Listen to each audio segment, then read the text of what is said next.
Mano patarimas - visada būti natūraliam. Niekada nebandykit perlipti per save.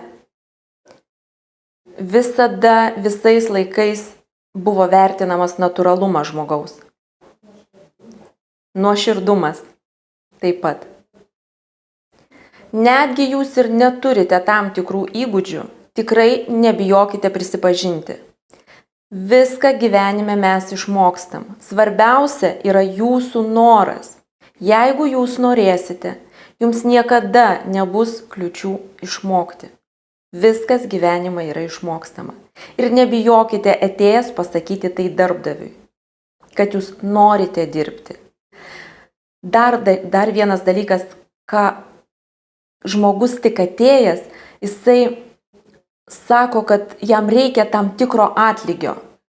Ne nuo to reikėtų pradėti.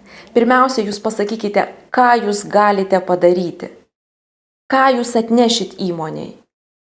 O tada, jeigu jūs sugebėsite įtikinti darbdavį, kad jūs jam būsite naudingas, kad jūs jam atnešite pridėtinę vertę, pelną, tada jau galėsite kalbėti apie atlygį.